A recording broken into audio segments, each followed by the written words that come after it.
Am I the a-hole for withdrawing the money I saved for my kids and putting it in an account their mom can no longer access? My ex and I, both in our late 20s, had what I considered to be a good co-parenting relationship until last year. Then things changed. My ex started saying I should pay child support out of nowhere, and she wouldn't say why. The reason I don't pay child support is that I have our kids as much as she does. We split the costs of things, and we make roughly the same amount of money. This became a big strain on our co-parenting dynamic, and I had no idea why she was pushing this for months. It wasn't until our 2 kids told me she had a boyfriend and I asked her about it that she admitted she wanted to be able to afford to treat her boyfriend's kids like ours. And she said she didn't have the money to do it. She said she wanted to take all the kids to see a movie, go to the pool, or the arcade, but it was out of her budget. We argued over this because I was clear that it was not my job to finance that. She said it was the best thing for our kids, so I should. It got very bitter between us, and I was unwilling to give. She didn't have a leg to stand on to get child support either. So toward the end of last year, she decided to take money from our kids' savings to pay for these other kids to join in all the activities she wanted to do with them. I found out after she had withdrawn a couple $100s from the kids' accounts. I spoke to my attorney and decided the best course of action was to withdraw everything I had saved for the kids and set up a separate account that she can't access. She found out when she tried to withdraw more money and realized it wouldn't support this for long. This turned into another fight, and I told her she couldn't do anything about it because our kids would still get the money. She called me selfish and said I was ruining our kids' stability just to be petty toward kids who did nothing wrong. I told her that if she hadn't started taking from our kids' savings for these other kids, I wouldn't have needed to do it. I have confirmed that I am 100% legally in the clear, so that's not a concern for me. But am I the a-hole for withdrawing the money? And am I the a-hole for doing it without telling her? Now for the top comments. Not the a-hole. You don't even need to come here and ask this question. There's no way you are the a-hole for protecting your kid's future while your ex plays mommy to her new guy's kids. The audacity for her to ask for child support. Does her boyfriend not have a job? It's not unfair on the kids. They can still go cinema, etc., but when they're with you. I'm not sure what the deal with her boyfriend is, but I would assume he does work since they don't live together at this point, and he has his own household to support. Sounds like she wants you to pay child support for someone else's kids. They aren't even yours or hers. Talk to your lawyer about her taking the funds without your okay and what legal remedies there are. At this point, I'd also consider seeking more custody. Use any texts where she talks about this as evidence she's stealing from her own kids to fund the lives of her boyfriends. I have already spoken to my attorney, and there's nothing I can legally do about her withdrawing the money and using it like she does. Some of it was saved by her, so she's allowed to use it if she needs or wants to. But I had the biggest majority saved, and I wanted to protect it, so I removed the funds. It's also not going to change custody in any way. The only thing I can do is make sure my kids have money saved for their futures. The next thing she's going to do is lie about the cost of things, and likely attribute things she's buying her boyfriend's kids to the kids you share. Demand receipts, and full accounting before you split anything else with her. What she's doing is shady and dishonest. My own mom took my inheritance my nan left me, and constantly was borrowing my savings and never paying it all back. Next story. Am I the a-hole for not letting my stepdaughter share a room with my daughter? I have 2 children, a 16-year-old daughter and a 10-year-old son. My husband has 3 children, a 16 and a 14-year-old daughters, and a 10-year-old son. The boys share a room, the 2 stepdaughters share a room, and my daughter has her own room. For context, this is my home, and my daughter's room has been hers since she was little. The situation is that my stepdaughters fight a lot, constantly, and it's exhausting. Their dad has never really been able to fix it because he says he's never been able to figure out what the problem is. My older stepdaughter takes her sister's things, ruins them, and never returns them. Their dad and I would try to pay for the stolen items, but that doesn't guarantee they won't fight again. My daughter has also had her share of her belongings taken by her stepsister in the past.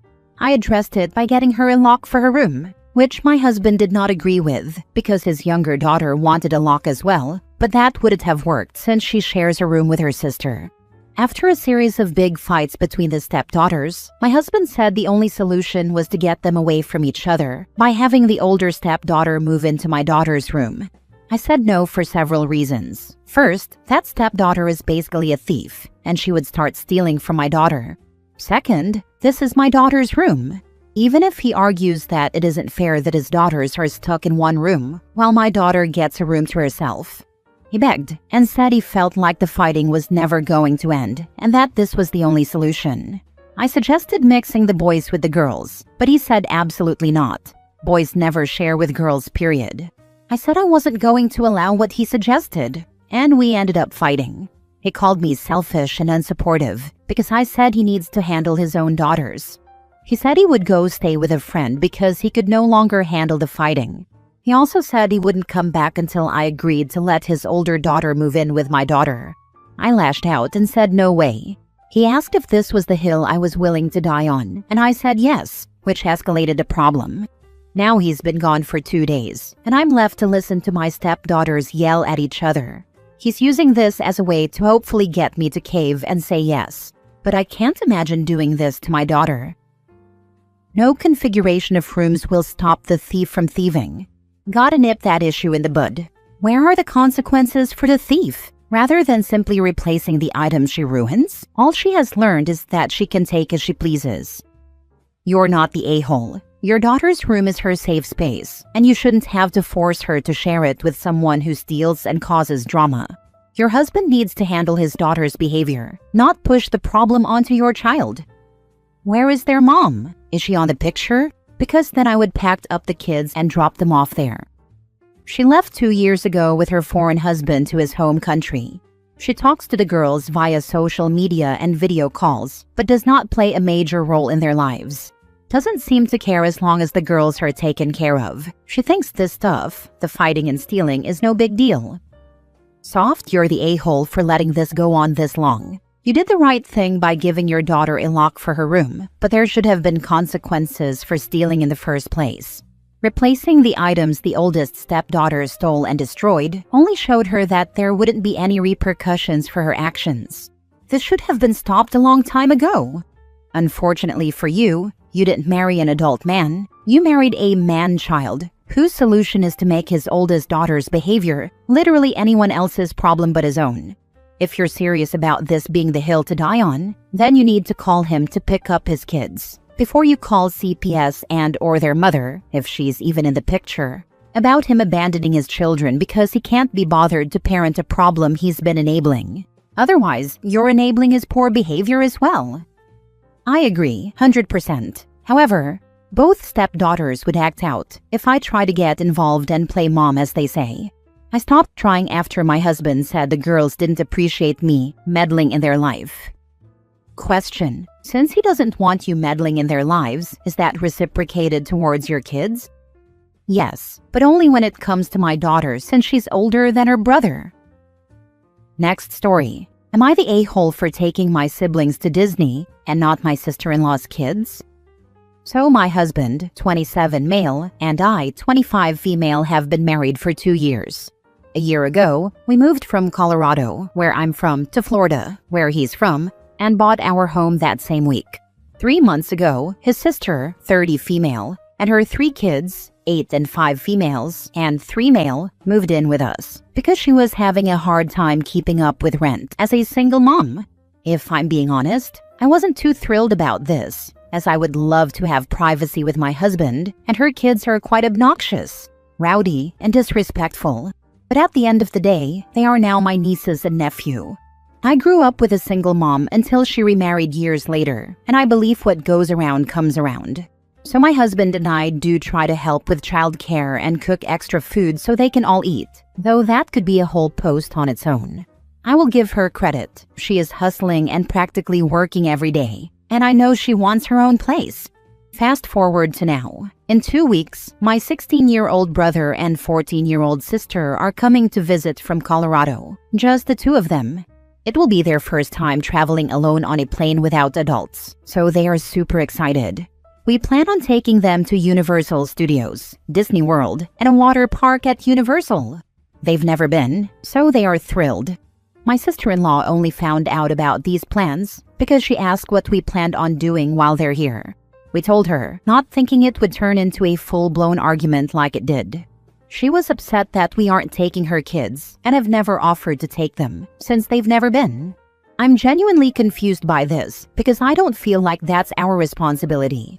As I mentioned, we already help her with childcare on days we're off, so she can save money, pick the kids up from school when we can, and make sure they're fed. As much as my husband and I love kids and want our own in the next 1 to 2 years, her kids aren't easy to watch. They are disrespectful, have called us stupid, don't follow rules or redirection, make messes, and say they don't have to clean up. It goes on and on.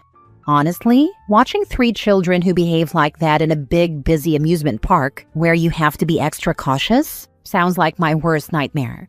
It also wouldn't be fair to my siblings because we wouldn't be able to enjoy the parks with them if we were constantly babysitting. My sister-in-law told other family members, and they all think we're wrong and should take her kids.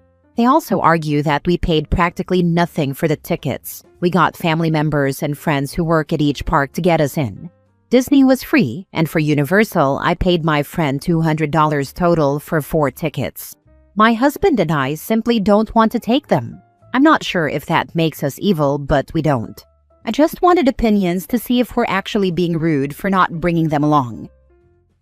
I feel like people are glossing over the fact that her kids are 3, 5, and 8. That's a whole different ballgame than 14 and 16. You'd basically be on babysitting duty all day. Stroller naps, meltdowns, bathroom runs, leaving early. Of course your sibling's trip would be ruined. Also, it's kind of bold for her to complain when you're already housing her, feeding her kids, and helping with childcare. At some point, help turns into expectation, and that's not fair. Exactly. Agreed with you. Drastically different developmental ages. Activities are way different, and they see the other kids all the time.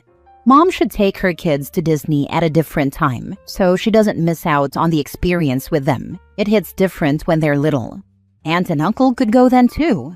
Let OP enjoy her family while they are here, not the a-hole. Right, OP and her husband deserve a break from the kids. The sister-in-law is just asking too much. Isn't it enough that they're helping her and giving her a place to live? She should have looked at the situation from her sister's perspective instead of jumping into I'm the victim mode. Since the relatives agree with the sister-in-law, they should take the kids to Disney instead and see if they can handle it. What is stopping her from taking her kids when you all go? What is stopping her from taking her kids tomorrow if you all live there? Who would expect you to house and feed this family, then pay to take them all to Disney? The nerve. Tell her you'd be glad to ask if you can get additional discounted tickets for her to buy and take her kids. Not your circus, not your monkeys, not the a-hole. Anyone who expects you to take her kids, including extended family, is the a-hole here. Last story. Am I the a-hole? My partner won't put my name down on the mortgage. So, my partner, 32 male, and I, 30 female, have been together for 8 years. We have 2 children together, ages 4 and 1. My partner works full-time, and I currently work part-time due to having our kids. 2 years ago, my partner's mom sadly passed away due to an illness. He and his sister inherited a house, which they then sold, and they both received half of the money. Currently, we split all the bills 50-50, but because I only work part-time, I don't have any spare money to contribute toward a mortgage. We've been looking at houses for the past few weeks and viewed our first one last week. I then double-checked with him to see if my name would also be on the mortgage, and he said no because it's his money, so only his name would be on it. I wouldn't normally be bothered if my name wasn't on it, but when we moved into our current property, his family owns it. During the first week of living here, we got into an argument about something silly, and he took my clothes and threw them outside, saying, "This is my family's house, and if I want to kick you out, I will," in front of some of his family. His sister told him off and brought all my belongings back inside. Since then, we've sorted things out, and I told him I wouldn't tolerate comments like that again. He said it one more time after that, but nothing for a while. Now, I refuse to move into a mortgaged home without my name on it because I feel like I have no security due to the past. And I've told him I'll be done with the relationship if he's not willing to do that. We are not married. Am I the a-hole for refusing to move without my name being on the mortgage? Edit. Some people ask if I pay half the rent now. And yes, I do. Everything is split evenly, from rent to food, and both our names are on the lease where we rent. People also ask why he threw my clothes out and what the argument was about. No, I didn't cheat or anything like that. It was a silly argument that I don't even remember the details of. We haven't gotten married because he doesn't want to, due to his mom being in many failed marriages. I'm not bothered about being married or not. It just hasn't happened, and that's fine. He's a great dad, and if I need help, he's there. The reason I posted this was to get other people's opinions and see if I'm being unreasonable, which I don't think I am. The second the clothes were thrown outside, I would have been out of there. 2 kids, limiting income so you are reliant on him, throws your stuff outside. It's easy for everyone here to say leave him. I'm assuming you're financially trapped and probably don't have family near you, as only his family was mentioned. I'm sorry, but no, you're not the a-hole in this scenario. I may get some hate for this comment, but this is why you don't move in with him or have kids with them until y'all are married. That's where a woman's security starts. And I would have to think very long and hard about being a stay-at-home mom. Not that I wouldn't love it, but I don't want to be financially dependent on anyone. Ladies, please get your education or a good-paying job and be able to support yourselves. Tips from an old Southern broad. Exactly. This is why you don't have kids or buy property with a man without marrying them. Marriage is a contract that protects you from losing marital assets, especially when you also give up your career, like OP. Yep, if she's not specifically put on the title of the home, she has no legal claim to it. If they were married but not on the paperwork, if any of the payments were made out of a joint account, bam, she's legally entitled to a stake of it if they separated.